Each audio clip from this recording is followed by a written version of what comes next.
మిత్రుడు వెన్నెలక్క గారు తెలంగాణ సాంస్కృతిక చారధికి ఇప్పుడు తాను సారథి. ఇంతకాలం అంటే మనం ఒకరిని విమర్శించడం కాదు, కానీ మూలవాసుల సాహిత్యం నిర్లక్ష్యానికి గురైంది, కళలు నిర్లక్ష్యానికి గురయ్యాయి. కళలన్నీ రాజులను కీర్తించడానికి, పాలకులను కీర్తించడానికి లేదా గుర్తింపు కోసము రకరకాలుగా బందీ అయిపోయినాయి. కానీ ప్రజల కళలు మాత్రం ప్రజలను నిత్యం ప్రేరేపిస్తూ, వాళ్ళ సమస్యల్ని ప్రతిబింబిస్తూ, వాళ్ళ బతుకులో బతుకై, వాళ్ళ బతుకులో ఒక కంచంలో వెతుకై అవి కలకాలం నిలిచిపోయాయి.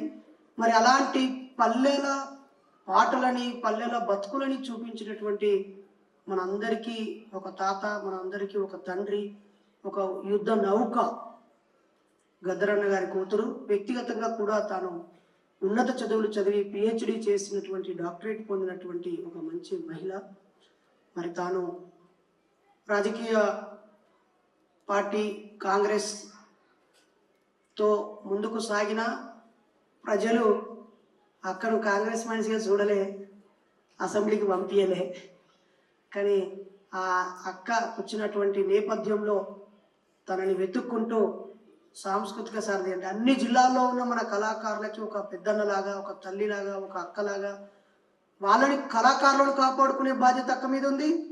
ఇంకా ప్రజల్లో ఉన్న కళల్ని గుర్తిస్తూ వెలికి తీసే కార్యక్రమాలు చేయాల్సిన అవసరం ఉంది. మూఢనమ్మకాల నిర్మూలన సంఘంకి అక్కని ఎందుకు పిలిచారంటే, రాష్ట్రంలో ఉన్న మూఢనమ్మకాల మీద కళాజాతర నిర్వహించాల్సిన అవసరం ఉంది.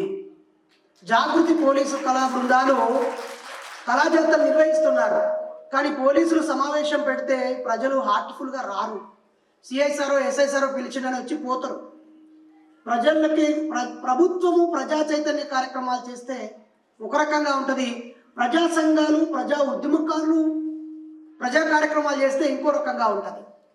కాబట్టి ఇంతకాలం ఆయా జిల్లాల్లో ఉన్న కళాకారులను పార్టీల యొక్క పథకాల ప్రచారానికి వాడుకున్నారు తప్ప కళని వెలకెత్తీయడానికి కానీ, కళాకారులని ఉన్నతంగా తీర్చిదిద్దడానికి కానీ, వాళ్ళకు నాయకత్వం ఇవ్వడానికి కానీ, లేదా ప్రజా సమస్యల మీద వాళ్ళను కనెక్ట్ చేయడానికి కానీ జరగాల్సినంత ప్రయత్నం జరగలేదని నేను భావిస్తున్నాను.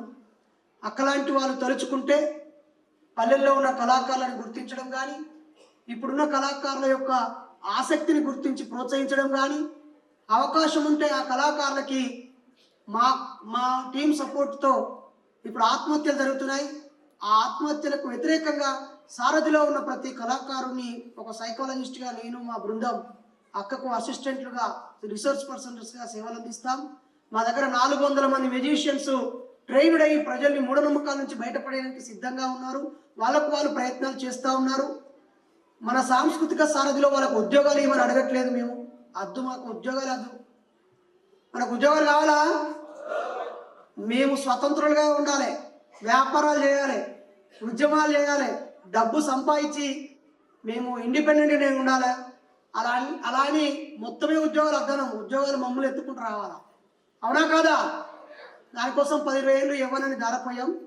సో కళాకారుల అందరికీ మూఢనమ్మకాల పుట్టుకలు ఏంటి, అవి ఎలా పరిణామం చెందుతున్నాయి, ఎలా మనుషుల్ని చంపేస్తున్నాయి అనే విషయం మీద 33 జిల్లాలలో ఉన్న కళాకారులందరికీ ఓ శిక్షణ తరగతులు పెడితే మన భారం తగ్గుతుంది. నిజమా కాదా? సో ఇప్పుడు అక్కడ ఎందుకు పిలిచినావు, దాని వెనకాల కుట్ర మీకు అర్థమైందా? సో మనము మన ఊళ్ళలో ఉన్న గాయకులను, కళాకారులను ఇక్కడికి వెళ్తే తప్పుగా అనుకోవద్దు. మాకు వెహికల్ పెడతావా, మధ్యలో బువ్వ పెడతావా, పోంగా 500 1000 ఇస్తావా అని అడిగేటోళ్ళు ఉంటారు. ఆఖరికి 500 1000 ఇవ్వకుండా నీవే ప్రేమకు దత్త కానీ బస్ కిరాయిలు ఇస్తావా అని అడిగేటోళ్ళు ఉంటారు. నిజమేనా? నిజమా కాదా? మరి వాళ్ళకే నేర్పిస్తే అయిపోద్ది కదా. మనం 50 మ్యాజిక్లు మనం ఆ కళాకారులకు నేర్పిస్తే ఆ ఊళ్ళకి పోయినాక వాళ్ళే నమ్మకాలు నేర్పిస్తారు కదా. కాబట్టి ఒకసారి లింబాద్రి సార్ నాతో అన్నాడు, ఇక్కడ మన ఆడిట్ సెల్కి ఉన్నప్పుడు, నరేష్, ఏ సమస్యనైనా గుర్తించి దాన్ని ఇన్స్టిట్యూషనలైజ్ చేయాలి. గుర్తుందా సార్? సమస్య ఎవడైనా చెప్తాడు, దాని పరిష్కారాలను కనిపెట్టగలగాలి. ఆ పరిష్కారం ఎక్కడుందో గుర్తించి బాధ్యతను వాళ్ళకు తెలియజేసి వాళ్ళను తట్టిలేపే మొదటి పని పెట్టుకో.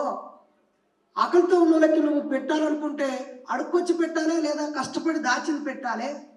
కానీ పెట్టే శక్తి ఉన్నవాడితో పెట్టిస్తే, పెట్టాల్సిన బాధ్యత ఉన్నవాడికి వాడి బాధ్యతను గుర్తు చేస్తే నువ్వు పెట్టిన దానికంటే ఎక్కువ చేసినట్టు అని చెప్పాడు సార్.